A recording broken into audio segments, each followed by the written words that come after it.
पिछली वीडियो में मैंने आपको 1 से लेकर 20 तक क्वेश्चन बताया था जो कि ट्रांसफार्मर चैप्टर से था। यदि आप आईटीआई फर्स्ट ईयर के छात्र हैं तो आपका जो देखने को मिलता है चैप्टर एक ट्रांसफार्मर नाम से, इससे ज़्यादा क्वेश्चन एग्जाम में पूछे जाते हैं। और इस वीडियो में हम कवर करने वाले हैं क्वेश्चन नंबर 21 से क्वेश्चन। हालांकि पिछली वीडियो में मैंने आपको 20 क्वेश्चन बता दिया है। यदि आपने वो वीडियो नहीं देखा है तो चैनल पे अपलोड है, वहां से आप देख लीजिएगा। तो चलिए आज का क्वेश्चन शुरू करते हैं क्वेश्चन नंबर 21 से। जहां पे क्वेश्चन नंबर 21 में पूछा जा रहा है कि ट्रांसफार्मर में इंसुलेशन फेल होने पर सबसे पहला संकेत क्या होता है।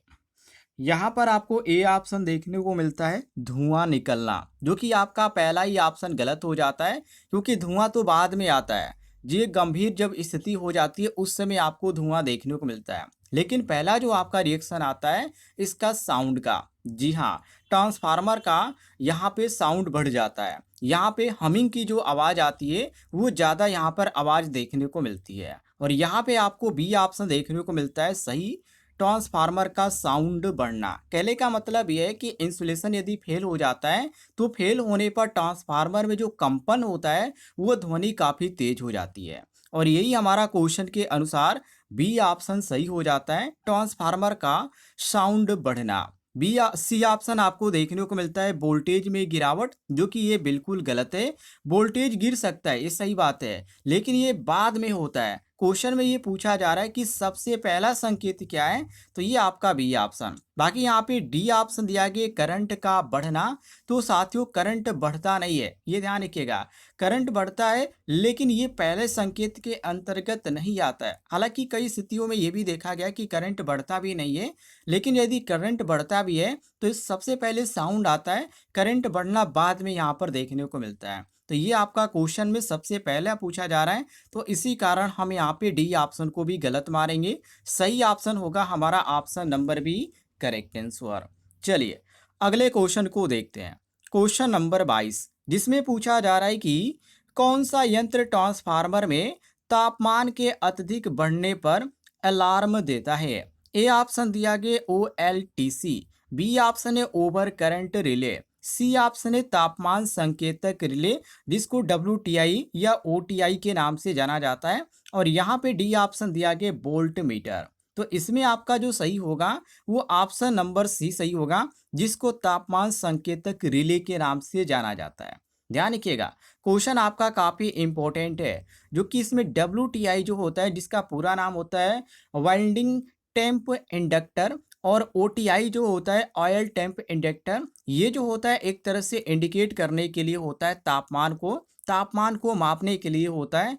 और यदि तापमान ज़्यादा हो जाता है तो ये अलार्म के रूप में यहाँ पर इंडिकेट करता है। तो वही हमारा सही जो देखने को मिलता है ऑप्शन नंबर सी, क्योंकि क्वेश्चन में भी हमसे यही पूछा जा रहा है कि कौन सा यंत्र ट्रांसफार्मर में तापमान के अत्यधिक बढ़ने पर अलार्म देता है, तो तापमान संकेतक रिले, जो कि यहाँ पे आपको सी ऑप्शन करेक्ट आंसर देखने को मिल जाता है।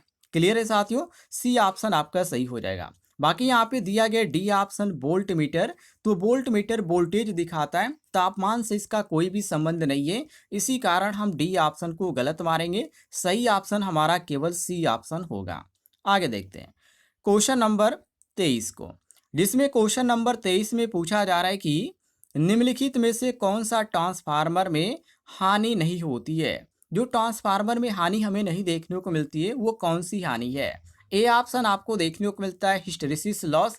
हालांकि ये जो लॉस होता है ये ट्रांसफार्मर में होता है, और ये ट्रांसफार्मर में कहाँ पर होता है, तो कोर में होता है। ध्यान रखिएगा, ये आपका कोर में होता है, जो कि यहाँ पे आपको हिस्टैरिसीस लॉस देखने को मिलता है। आयरन लॉस का ये भाग होता है। और यहाँ पे आपका बी ऑप्शन देखने को मिलता है एडी करंट लॉस, तो ये भी लॉस आपको देखने को मिलता है, जो कि एडी करंट जो लॉस होता है ये भी आपको कोर में ही देखने को मिलता है। और सी ऑप्शन दिया गया मैकेनिकल लॉस, तो ये आपका बिल्कुल गलत है। यहाँ पर हम गलत इसलिए यहाँ पे कह रहे हैं क्योंकि मैकेनिकल लॉस ट्रांसफार्मर में नहीं होता है, क्योंकि ट्रांसफार्मर में कोई भी आपको जो पार्ट है वो घूमने वाला है आपको बिल्कुल भी नहीं देखने को मिलता है। तो जब यहाँ पे कोई भी पार्ट घूम ही नहीं रहा है तो मैकेनिकल लॉस होगा भी नहीं, ये ध्यान रखिएगा। तो यही हमारा क्वेश्चन के अनुसार सही हो जाता है, और यहाँ पे डी ऑप्शन दिया गया है कॉपर लॉस। तो कॉपर लॉस यहाँ पर होता है जो कि आपको वाइंडिंग में देखने को मिलता है। जब करंट प्रवाह होता है तो करंट प्रवाह के कारण ये आपको लॉस देखने को मिलता है, जिसको हम कॉपर लॉस के नाम से जानते हैं। बाकी क्वेश्चन के अनुसार जो हमारा सही हो जाता है वो option number C correct answer हो जाता है। चलिए अगले क्वेश्चन की ओर बढ़ते हैं। क्वेश्चन नंबर 24, जिसमें पूछा जा रहा है कि यदि ट्रांसफार्मर की वाइंडिंग में ओवर हीटिंग हो जाए तो क्या हो सकता है। देखिए कोई भी ट्रांसफार्मर में यदि उसकी वाइंडिंग में ओवर हीटिंग हो रही है तो उस समय आपको जो देखने को मिलेगा, जो ट्रांसफार्मर की वाइंडिंग होगी और वाइंडिंग का जो इंसुलेशन होगा जो आपको देखने को मिलता है, जैसे आपने कॉपर का वायर देखा होगा तो उसके ऊपर जो होता है वो पीला पीला होता है, जो कि उसको एनमेल्ड बोला जाता है। तो ये जो आपका होता है इंसुलेशन का काम करता है। और सबसे पहले इंसुलेशन का जो यहाँ पे जल जाना ये दर्शाता है कि इसमें क्या हो रही है, ज़्यादा ओवर हीटिंग हो रही है। या आप ट्रांसफार्मर को छोड़ दीजिए, आप यहाँ पे सीलिंग फैन को ले लीजिए या फराटा फैन को ले लीजिए, तो उसमें भी आपको यही चीज़ें देखने को मिलती है। जब वाइंडिंग ज़्यादा यहाँ पे हीट होती है तो उसके ऊपर का जो इंसुलेशन होता है वो जल जाता है और पीला ना होकर क्या हो जाता है, काला हो जाता है। ये ध्यान रखिएगा। तो उसी चीज़ को यहाँ पे क्वेश्चन में पूछा जा रहा है। तो हम यहाँ पे कहेंगे कि वाइंडिंग का इंसुलेशन क्या हो जाएगा, जल जाएगा। ये साथियों आपका जो सही हो जाएगा क्वेश्चन में वो ऑप्शन नंबर बी सही हो जाएगा। वाइंडिंग का इंसुलेशन जल सकता है। बी ऑप्शन आपका करेक्ट आंसर हो जाएगा। बाकी यहाँ पर ए ऑप्शन दिया गया करंट बढ़ जाएगा। तो यहाँ पे करंट जो होगा वो ये तो पहले से ही इसमें होगा, इसमें ये नहीं कहा जा सकता कि करंट और भी बढ़ जाएगा। तो ये ओवर हीटिंग का ये कारण कोई ये नहीं हो सकता है, ये ध्यान रखिएगा। और यहाँ पे आपका बी ऑप्शन सी ऑप्शन देखिए ट्रांसफार्मर की क्षमता बढ़ जाएगी। तो ट्रांसफार्मर की क्षमता बढ़ नहीं जाएगी बल्कि घट जाएगी, ये ध्यान रखिएगा। घटेगी बढ़ेगी तो बिल्कुल भी नहीं। और यहाँ पे डी ऑप्शन देखिए वोल्टेज स्थिर रहेगा। तो वोल्टेज जो होगा इसमें प्रभावित हो सकता है, लेकिन स्थिर होने की बात यदि कही जाए तो ये बिल्कुल गलत है। तो हमारा ये भी ऑप्शन गलत है। सही ऑप्शन होगा केवल option number B correct answer. यदि आपको जानकारी पसंद आ रही होगी तो वीडियो पर लाइक कीजिएगा और इस वीडियो के नीचे आपको एक बटन दिख रहा होगा सब्सक्राइब वाला, उसे जरूर दबाइएगा।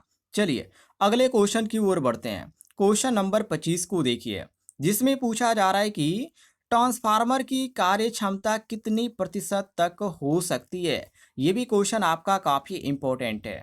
और यहाँ पे आपको ए ऑप्शन देखने को मिलता है 60 से 70%, जो कि आपका पहला जो ऑप्शन है यही गलत है, क्योंकि ये बहुत ही कम है। सामान्य ट्रांसफार्मर भी इतने आपको नहीं देखने को मिलते हैं 60 से 70, जो कि इसका जो सही ऑप्शन होगा वो ऑप्शन नंबर यहाँ पे सी होगा 90 से 99%। ये आपका बिल्कुल सही है। इसलिए यहाँ पे सही है क्योंकि ट्रांसफार्मर की जो कार्य क्षमता होती है वो बहुत ही अधिक होती है, इसलिए इसको 95 से ऊपर ही माना जाता है। यदि 95 से यहाँ पर हमारा 98 भी केवल ऑप्शन में दिया होता तब भी हम इसको सही मारते हैं, क्योंकि ट्रांसफार्मर की जो कार्य क्षमता होती है वो काफ़ी अधिक होती है। तो हम यहाँ पे सी ऑप्शन करेक्ट आंसर मारेंगे।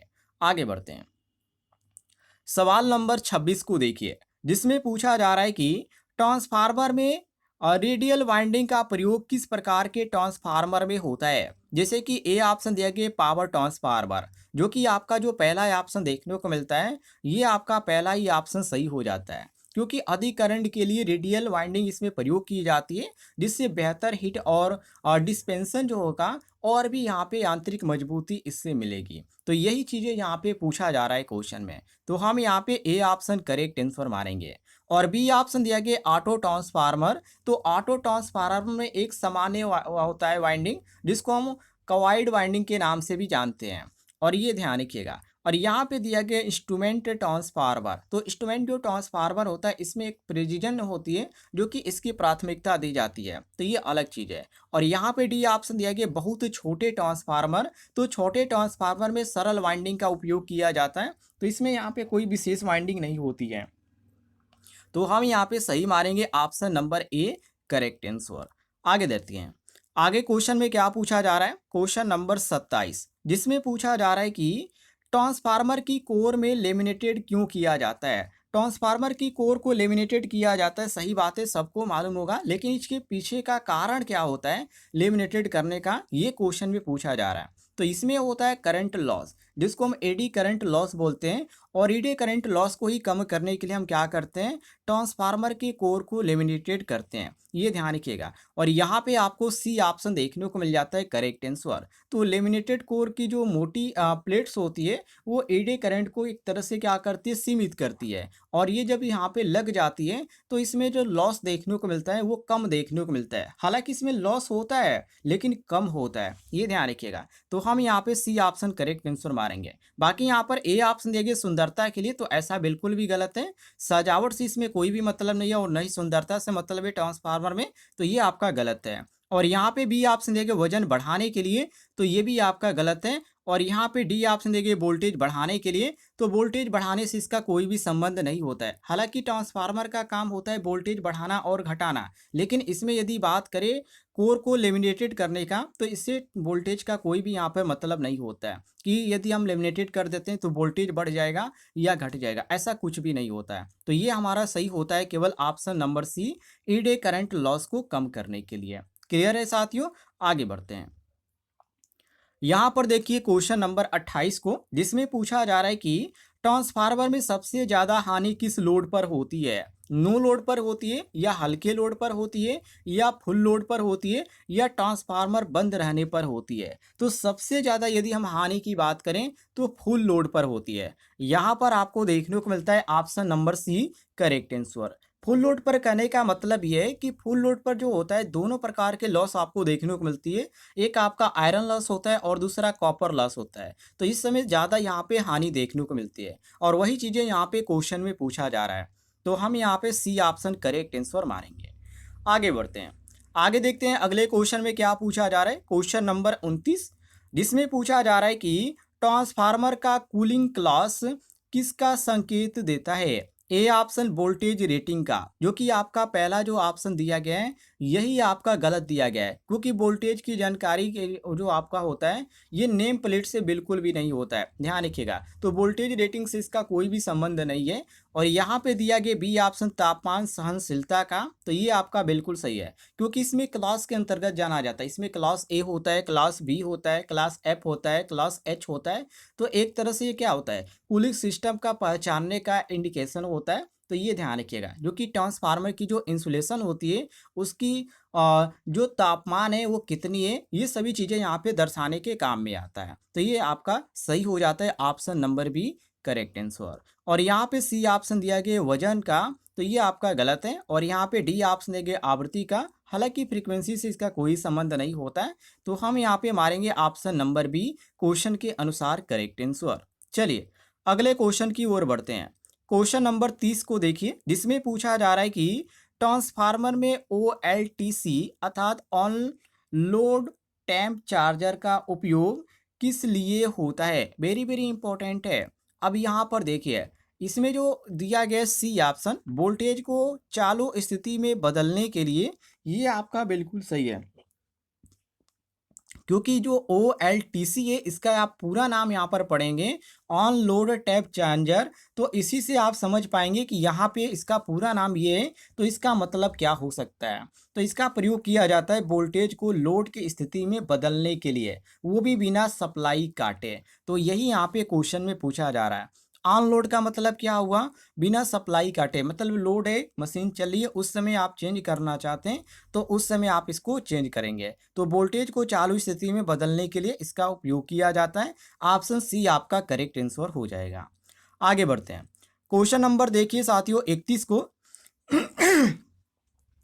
क्वेश्चन नंबर 31 में पूछा जा रहा है कि ट्रांसफार्मर की वाइंडिंग में शॉर्ट सर्किट होने पर कौन सी प्रक्रिया स्वाभाविक रूप से होती है। तो इसमें आपको जो देखने को मिलती है तापमान, जो कि तापमान जो होता है वो तेजी से बढ़ता है। और यहाँ पे आपको जो सही देखने को मिलता है वो ऑप्शन नंबर सी में देखने को मिलता है कि तापमान तेजी से बढ़ता है। तापमान तेजी से इसलिए यहाँ पे बढ़ता है साथियों, क्योंकि अधिक करंट होता है और अधिक करंट के कारण वाइंडिंग जो होती है बहुत ही ज़्यादा गर्म होती है और उसी कारण तापमान जो होता है वो बढ़ जाता है। मतलब हीटिंग जो यहाँ पर देखने को मिलता है वो वाइंडिंग के कारण ही देखने को मिलता है। ऑप्शन नंबर सी हमारा क्वेश्चन के अनुसार करेक्ट आंसर हो जाएगा। आगे बढ़ते हैं।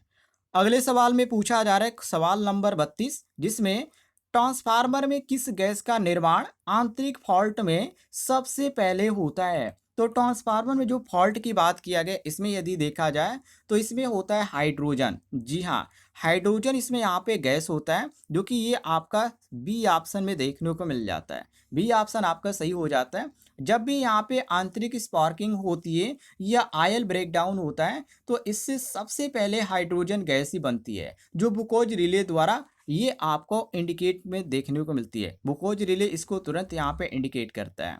ऑप्शन यहाँ पे भी आपका सही हो जाता है। बाकी यहाँ पे ऑक्सीजन की बात करें तो ये एक सामान्य यहाँ पर बनता है, ये ध्यान रखिएगा।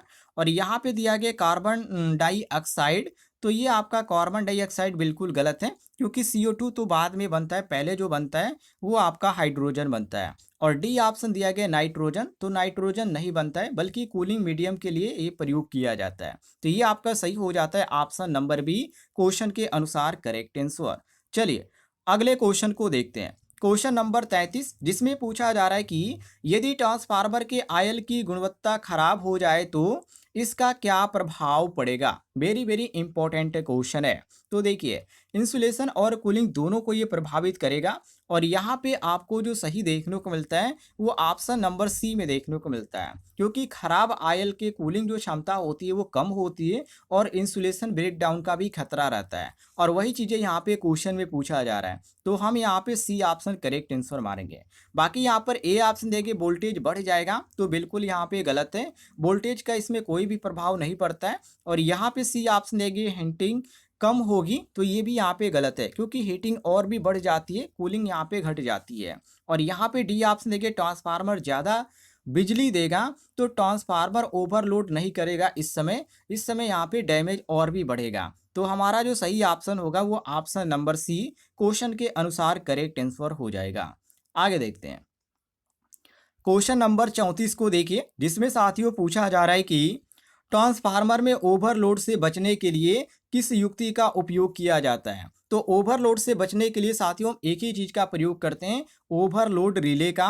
और यहाँ पे आपको बी ऑप्शन में देखने को मिलता है ओवरलोड रिले। बी ऑप्शन आपका क्वेश्चन के अनुसार करेक्ट आंसर हो जाएगा, क्योंकि ओवरलोड रिले जो होता है वो लोड यदि अधिक होता है, तो लोड अधिक होने के कारण ये क्या होता है, इसमें होती है सर्किट, और ये सर्किट को ट्रिप कर देती है, जो कि एक तरह से सुरक्षा की तरह ये काम करती है। और इसी को बोला जाता है ओवरलोड रिले।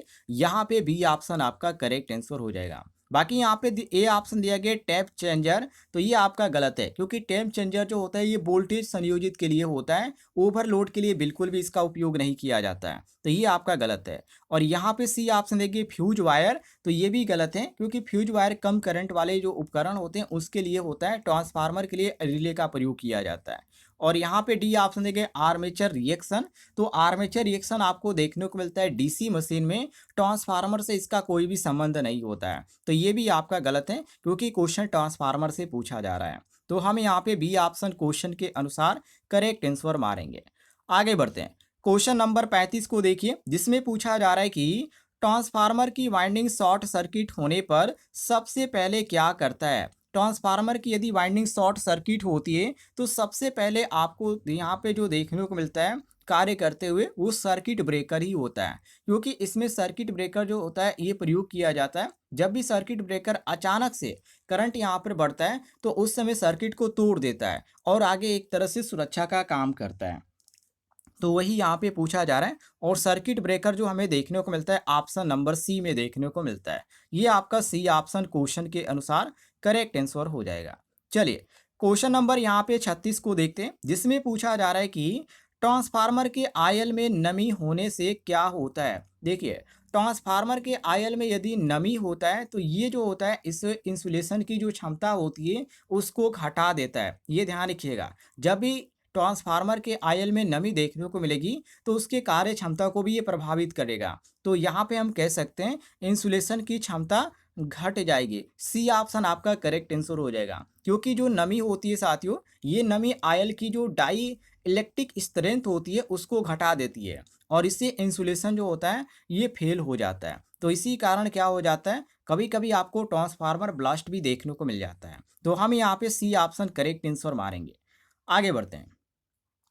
अगले क्वेश्चन में पूछा जा रहा है question number 37, conservator tank transformer में किस कार्य के लिए होता है। यदि कार्य की यदि बात करें तो इसका जो उपयोग किया जाता है जो आंतरिक रिले होता है उसको तेल में को रखने के लिए, मतलब कि तेल को यहाँ पे रखने के लिए हम किस चीज़ का प्रयोग करते हैं, कंजर्वेटर टैंक का प्रयोग करते हैं ट्रांसफार्मर में। और यहाँ पे जो आपको सही ऑप्शन देखने को मिलता है वो ऑप्शन नंबर बी देखने को मिलता है, आंतरिक तेल को रखने के लिए। ये आपका बी ऑप्शन सही हो जाता है। क्लियर है साथियों?